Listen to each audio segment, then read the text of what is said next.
Hello YouTube, this is Morgan, Airspeed Prime here at my next Airspeed's Avatar Rewatch video. This one's going to be for Book 2 Earth Episode 19, The Guru. This episode is animated by DR Movie, and yeah, let's get into this one. It's a really good episode, the obviously setup for the finale, and while it definitely has those elements of like finale setup in some aspects of the plot, others it's very much a case of like Zuko, as of the end of this episode, like it doesn't really feel like he's quite involved yet. Of course, the setup at the end is that Azula and also Katara know that he's in the city now, but he is kind of oblivious to all the other stuff happening in the background. And then while Aang learns right at the end that like Katara is in trouble, what he's doing in this episode is a very kind of almost unexpected kind of thing, to just be doing this spiritual training, and how unique, different and interesting the training he is, takes place. Like, the training in Avatar has always been very much a case of like showing, character growth more so than almost like, anything else. Like, rather than direct focus on like physical training. Most of the training stuff that like the characters tend to go through is a case of like they have a block that relates to this thing. They'll do some physical aspects, like Zuko being taught the technique for lightning redirection and so on, Aang doing the physical training with Toph for earthbending, but the core of Aang learning earthbending was about, the philosophy behind earthbending. Similarly, when with Zhang, it was about kind of getting your head in the right place rather than just immediately jumping into playing with fire. And similarly here, the approach to how you actually go about mastering the Avatar state, very spiritual focus and very technical in a way, as it's just this list of things in a way, that the idea of chakras here and how it relates to the body, and obviously the guru being an expert on this subject and being the perfect person to teach Aang everything he needs to know about chakras. So let's take a minute here to just kind of cover our ground here. So we have 7 chakras in the body, and chakras are pools of energy at specific points of the body, which is separate from the body's chi network, or like chi paths, whichever way you want to call it. The idea of it there, as we see in is it 118, we see the Yagoda training Katara in healing, and she uses this kind of dummy that has these kind of water paths on it, which represent the chi paths of the body. So the idea is that somewhere on the chi path are these giant pools of energy, which are the chakras. And the idea, of course, is that everyone, bender and non-bender, all have chi. It moves around, it flows, of course. But the idea is that in general, most people's chakras are like by default kind of unblocked. Like it's not like a requirement for everyone that they have flow between their 7 chakra pools. And the idea is that when you open up all of them and there's a path between all 7 of them, it means your body can handle so much more energy because there's a complete flow throughout the body. The other, I think, factor to bring in here is that while never officially stated anywhere, I think it's pretty clear to assume that for benders, they have something special about their individual like earth, water, fire or air chakra that allows them to actually bend their element.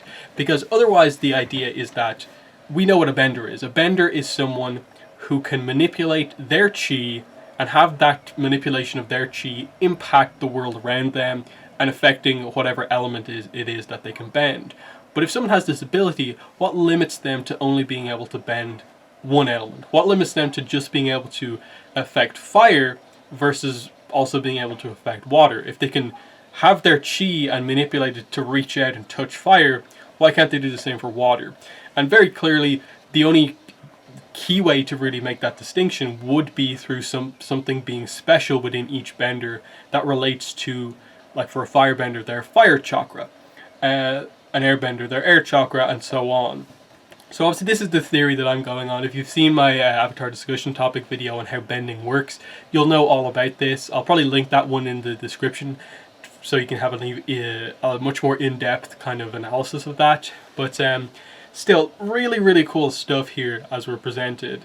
And I really love how, like, especially with the first 4 chakras, how it all very much like fits in a way. The idea of like each element has something that it kind of, each chakra has something that it explores, something that blocks it, and it's located in a spot that kind of, also I think is somewhat fitting for like each of them as well. Like the earth chakra deals with survival, blocked by fear, located in the base of the spine.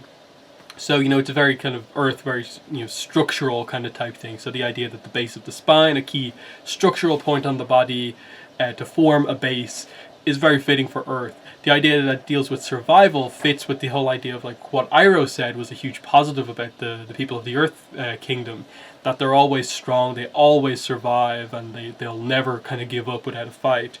And the idea that fear, as we know from Aang's earthbending training, is one of the things that kind of stops you from being able to earthbend. If you don't stand up to the earth and you don't stand up to your opponents, of course you're not going to be able to earthbend effectively. So that all fits. Equally, we have the fire chakra, which deals with willpower, blocked by shame, located in the stomach. We know from lightning bending training, we know from just like the idea of the breath, that the stomach of course makes sense as like this thing for firebending, which to some degree is about power, that the stomach is like the core of like power energy within the body. So firebenders focusing on that for their bending is a very fitting thing. And the idea that it deals with willpower, not just power, but willpower, drive, determination, is I think very, very fitting. And then the fact that it's blocked by shame, I think for like Zuko especially, is a very fitting thing for him, in that we obviously had that lesson from Iroh kind of before of the idea of like the opposite of shame is not pride, as Zuko thought, but actually humility. And that very much fits firebending, in that, Zhao represents someone who isn't humble. So him focusing more on power kind of gets, him kind of misinterpreting it means that he can't be as best as he can be. Whereas the ultimate learning with firebending is that the best firebenders are those who can understand that it's a powerful element and be powerful, but also acknowledge that, within their power, they have to have great control over it. So it's really, really fitting. Similarly with water, being located in the sacrum, dealing with pleasure, being blocked by guilt. It's all very fitting. Air, love, grief. The elemental ones all really fit perfectly with what we know so far. And especially for Aang here, the idea of like our main character being very much like deconstructed so in depth that we get to know everything about Aang here, all the mistakes he's made, the positives, what drives him here, and to see him go through this experience of like unlocking all these chakras, having to, get around these kind of moments where he was afraid, guilty, where he felt ashamed and suffered grief, especially the air chakra of like, showing the grief that he does carry around with him, but like never really addresses all that much. The idea that like everyone from the past except like Boomy, basically, they're all gone. And the idea that he says, that it's reborn in the form of new love, and Katara being a focus, and with the reveal that we get at the end with Aang and Katara, it's such an interesting kind of approach that fits the airbender culture perfectly. So I think the writing on this side of things was just perfect. Now the other interesting thing with chakras is the other three. So we have the elemental ones, and we get why they fit in perfectly well, and it's great. But what about the other three? The sound chakra, the light chakra, the thought chakra. The light chakra, the sixth one, is probably an easy enough one to get the connections that we have. It deals with insight, blocked by illusion, and is located in the forehead. There are a few moments of like the forehead being a notable moment. Aang and Heibai, the idea of like Aang being able to touch Heibai's forehead and kind of present an insight to Heibai about the acorn will grow into the forest that you protect will come back. That connection, as we'll get later on, Combustion Man and also Pali, their power, combustion bending, directly relates to the forehead, and of course the idea that there is a pool of energy within the forehead. When it's blocked, you can't use your combustion bending and it goes all wrong. And it speaks again to like, we don't know anything about the origin of combustion bending, or why those specific people are kind of similar but they still have the same ability, and how that relates to potentially their view on things of like what gives Pali and Combustion Man insight, and like how does illusion relate to those two? There is potentially a deeper kind of meaning behind combustion bending that could relate to all of this stuff. The seventh chakra as well is kind of like it's explained here. It becomes like the core of Aang's kind of struggle in this episode. Of like the thought chakra deals with pure cosmic energy and is blocked by earthly attachments, located in the crown of the head. It's such an interesting dynamic to finally have like Aang's weakness as a character, his flaw being presented so heavily here, that we've known from basically episode 3 and before that his weakness as a character for sure is his attachments to people, that the people he cares about, he really, really cares about. We saw with Appa, we saw with everyone basically, that when he with Gyatso, when he found out that he was gone, that when he loses or something happens to the people around him that he cares about, he kind of in a way loses control a little bit. So it's always been this thing he struggled with as a character. So the idea that he has to finally move past that as a big problem for him to finally get the full connection of the Avatar state is such an interesting dynamic, because his big problem this season has been how terrified he is of not having control of the Avatar state. But then there's this very defining aspect of him, which is his attachments to people, that he has to now give up to gain that control and fix the other problem he's dealing with. And him deciding to not do this is such an interesting one, because it's here where he kind of blurts out that like, why would I let go of Katara? I love her. And it's so sudden, but and to a degree you see it in the animation where like he says it, he kind of pauses for a second and is just like, yeah, I actually said that and I really mean it. It's just like, it was kind of the perfect way to have the reveal on Aang's side of like, yeah, at this stage it is not just a crush. He really, really cares about Katara. And the idea that also the thought chakra deals with pure cosmic energy, which to this day is still a somewhat like ambiguous concept. Ultimately, what we know about pure cosmic energy is that it is the energy of the universe. It is a different form of energy to chi, which is like physical energy, and spiritual energy, which is basically what powers spirits. So the idea here is that they're basically saying that the Avatar state is powered by pure cosmic energy. Hence why whenever an Avatar goes into the Avatar state, yes, they're tired when they come out of it, but fundamentally, what's powering this insane level of power? There's no way it's just like all of Aang's chi energy being used. Even to some degree, the fact that Rava is the other aspect of the Avatar, that's like, okay, powerful spirit, but that's spirit energy. And definitely the spirit aspect of the Avatar isn't as emphasized. So the idea being that the connection of the two, when the Avatar state happens and like two become one, basically, they link to the energy of the universe, and they're effectively pulling energy from the cosmos. Hence why it's effectively like infinite over time. Like, I assume there's some sort of a time limit on the Avatar state, in that you probably couldn't stay in it for more than like 2 or 3 hours, just because it probably would eventually get to the point where like you are putting the physical body at risk with that much energy going through it. And there's probably some sort of a like feedback thing as well with the spirit as well.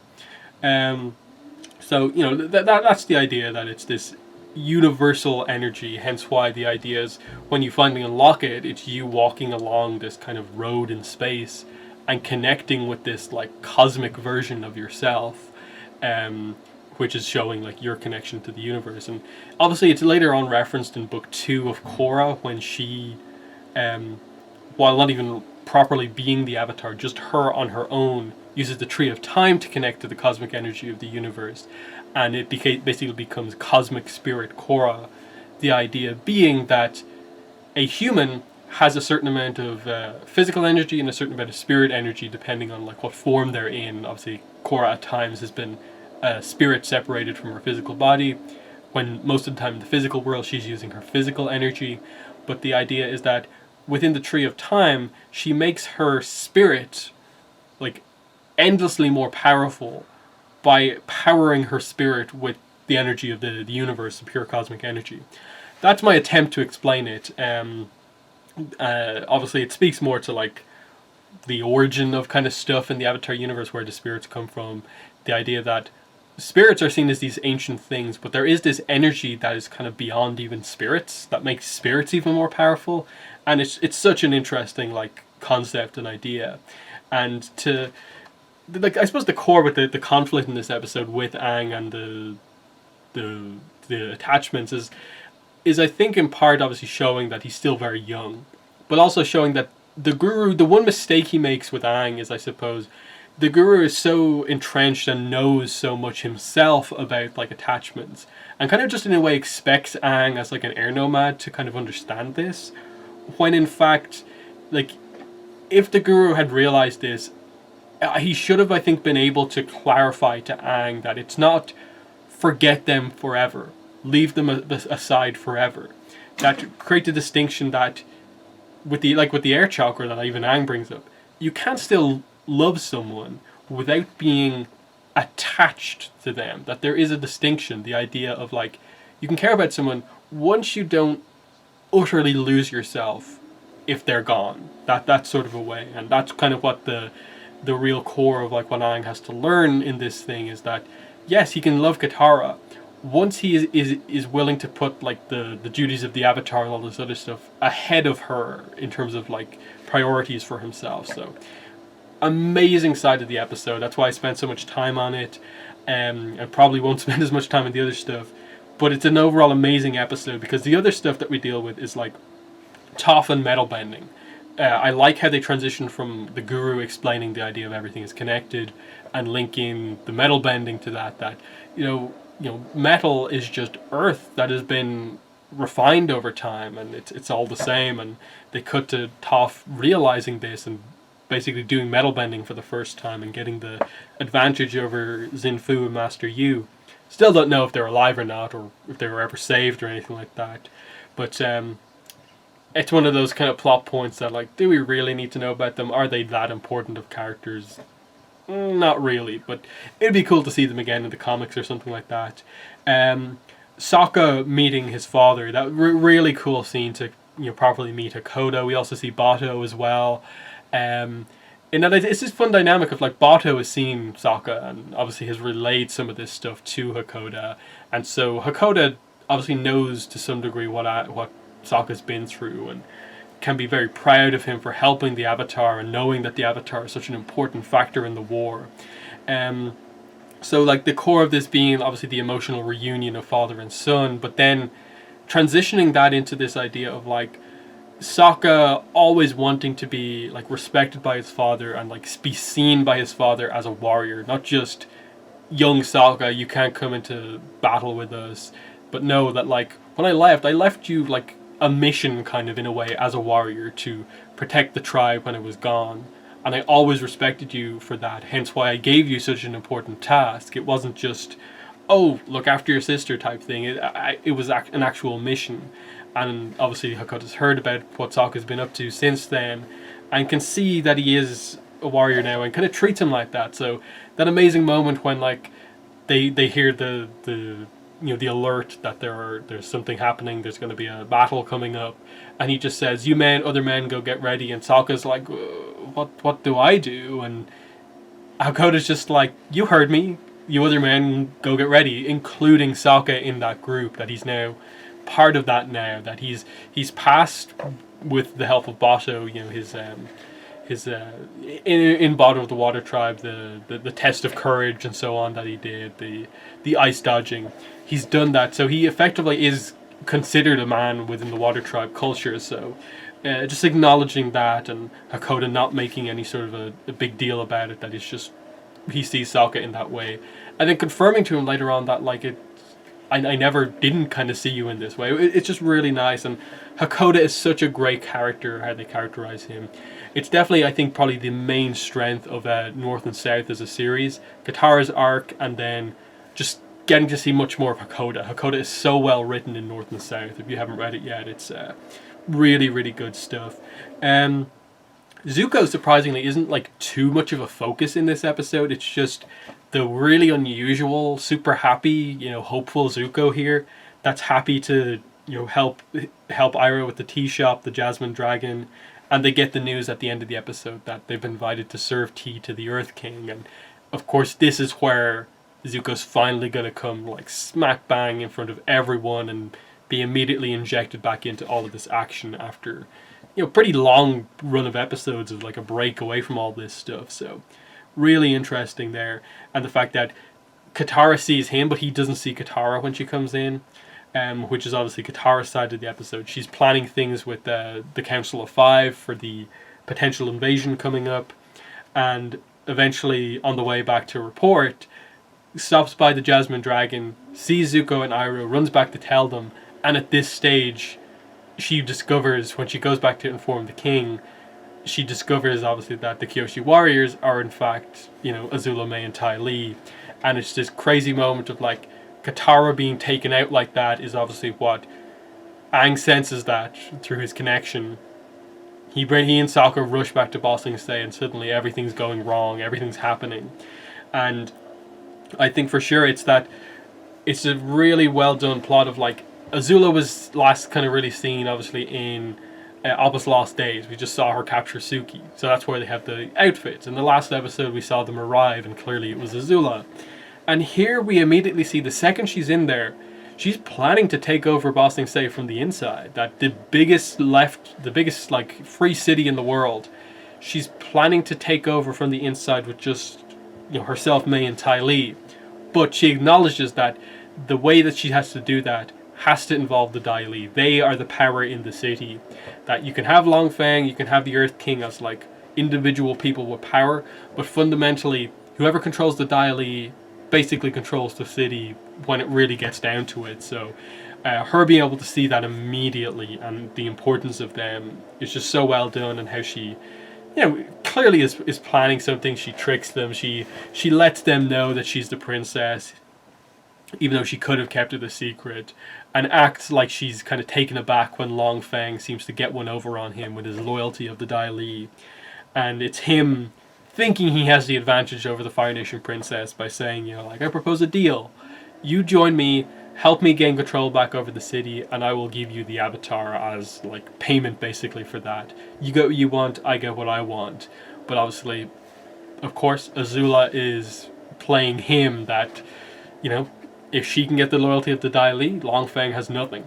She gets everything she wants. She is taken over Ba Sing Se from the inside, and it's such a strong moment for her character, and I do like that scene where they're kind of taking off the makeup, and it's just Ty Lee saying, I admire how confident you are, Azula. That as Ty Lee honestly does admire just how utterly confident Azula is about getting this done, because any other character saying that, oh yeah, the three of us are here, I'm going to take over Ba Sing Se, the city that hasn't fallen in 100 years, like, the fact that she has the confidence to say that is just really, really incredible. And it sets up the last episode to be just so amazing. You have this kind of political battle with Long Feng, Azula, King Kui, obviously, completely helpless in all of this, despite being the actual ruler. Katara's captured, Aang and Sokka are on their way back. Toph's on her way back, but doesn't know what's actually going down. Hakoda's off fighting somewhere.